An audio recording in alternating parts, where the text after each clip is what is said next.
ሰላም ጤና ይስጥልኝ የተወደዳችሁ የኮከብ ስፖርት ቤተሰቦቻችን እንዴት ናችሁ? እንኳን ለፋሲካ በዓል ያደረሳችሁ ማለት እወዳለሁ። ዛሬ 33ኛው ሳምንት የእንግሊዝ ፕሪሚየር ሊግ የተለያዩ ጨዋታዎች ተደርጓል። በትላንትናው ዕለት የተደረጉ ጨዋታዎችም አሉ።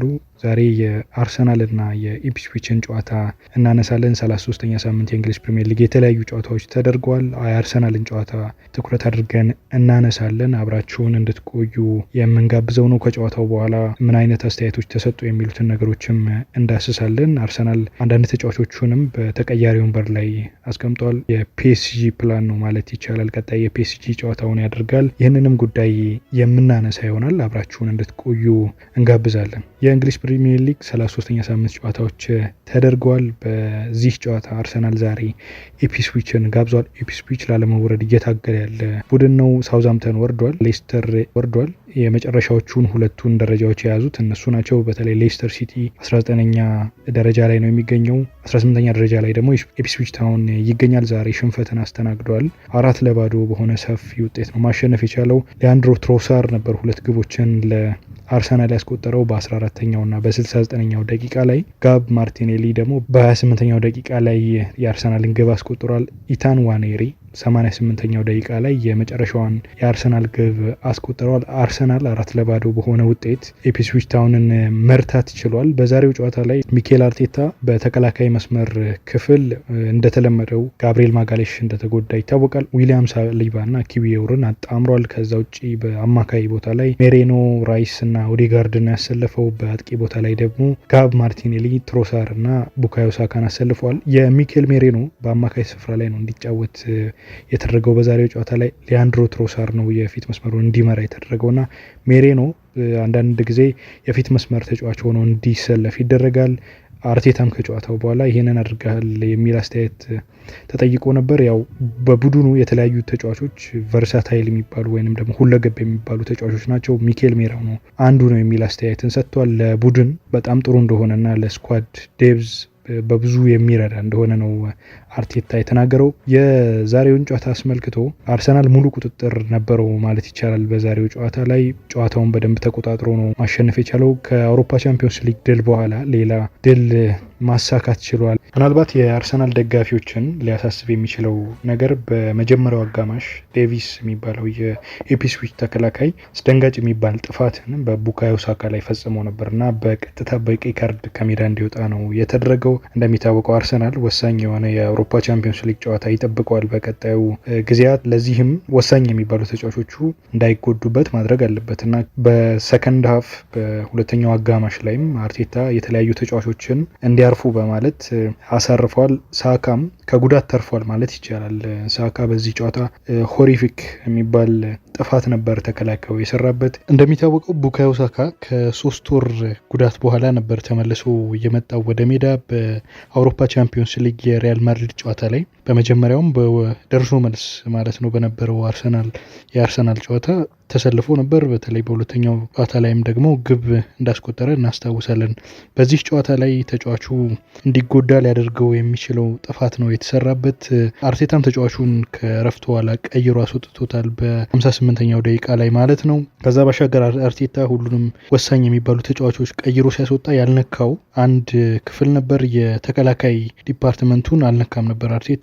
በተለይ ጋብሪኤል ማጋሌሽ ከተጎዳ በኋላ በተለይ በሁለቱ መሀል ተከላካዮች ጃኮብ ኪዊዮር እና ዊሊያም ሳሊባ ጥምረት የተገነባው የአርሰናል የተከላካይ ክፍል እንዲነካ አላደረገም። ሌሎች ተጫዋቾችን ግን ቀይሮ አስወጥቷል። በቀጣይ በ9 ቀናት ውስጥ ማለት ነው የአውሮፓ ቻምፒዮንስ ሊግ ወሳኝ ጨዋታ ይጠብቀዋል ከጠንካራው ፓሪስ ሳን ጀርሜን ጋር። ፓሪስ ሳን ጀርሜን እንደምናስታውሰው ሊቨርፑልን ድራማዊ በሆነ መንገድ ከጣለ በኋላ አስቶን ቪላን ገጥሞ አሸንፎ ነው ወደ ግማሽ ፍጻሜው ተቀላቀለው። አርቴታም ያን ታሳቢ ያደረገ ቅያሬ አድርጓል ማለት ይቻላል። በዛሬው ቀን ሚኬል አርቴታ አስተያየት ሰጥቷል ስለዚህ ጉዳይ። ምናልባት ጥፋቱ ዴሊብሬት ወይንም ደግሞ ሆን ተብሎ አይመስለኝም።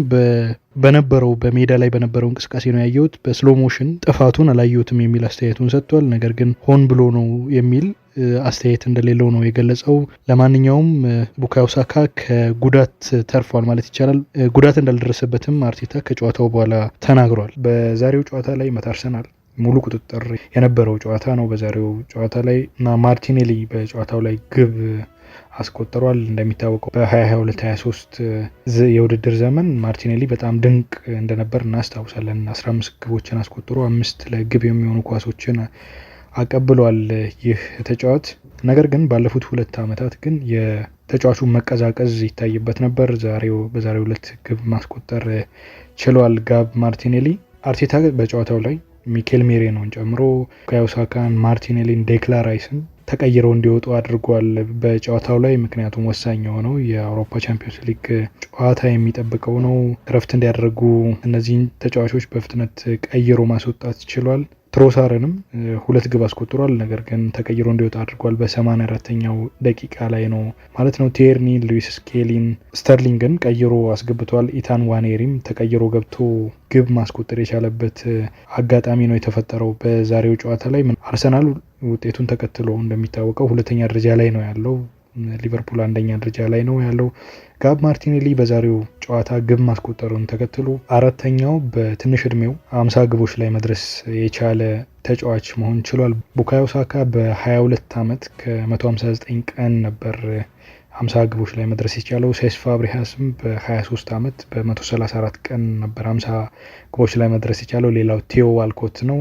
በ23 ዓመት ከ235 ቀን ነበር 50 ግቦችን ማስቆጠር የቻለው። ጋብ ማርቲኔሊ 4ኛው ትንሹ ተጫዋች መሆን ችሏል። በ23 ዓመት ከ306 ቀን ማለት ነው ሪከርድ ሰብሯል። ጋብ ማርቲኔሊ ባለፉት ዓመታት እየተቀዛቀዘም ቢሆን በ2022/23 የውድድር ዘመን ጥሩ የውድድር ዘመን እንዳሳለፈ እናስታውሳለን። ጋብ ማርቲኔሊ በጨዋታው ሌላው ነገር ሊያንድሮ ትሮሳር የወሰደው የ9 ቁጥር ሚና ነው።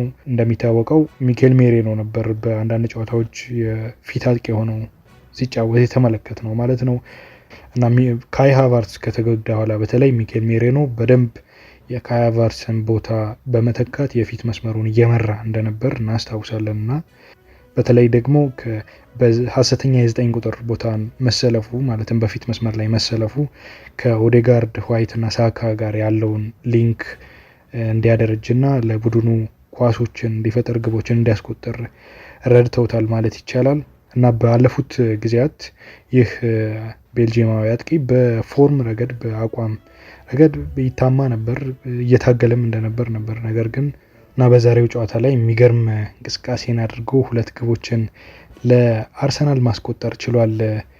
ሊያንድሮ ትሮሳር ማለት ነው። በዛሬው ጨዋታም የጨዋታው ኮከብ መሆን የቻለበት አጋጣሚ ነው የተፈጠረው።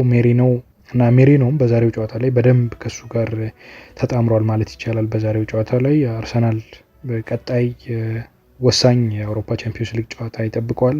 ሚኬል አርቴታም በዛሬው ጨዋታ ላይ እረፍት የሰጣቸው ተጫዋቾች አሉ፣ ቀይሮ ያስወጣቸው ተጫዋቾችም አሉ። ከጨዋታው በኋላ ሚኬል አርቴታ በሰጠው አስተያየት በቡድኑ ውጤት በተለይ በመጀመሪያዎቹ 35 ደቂቃዎች የነበረውን የኳስ ቁጥጥር ድርሻ ሙሉ ለሙሉ በተለይ ደግሞ ጨዋታውን የተቆጣጠሩበትን መንገድ አድንቋል። በጣም ፌኖሜናል ነበርን የሚል አስተያየቱን ነው የሰጠው አርቴታ።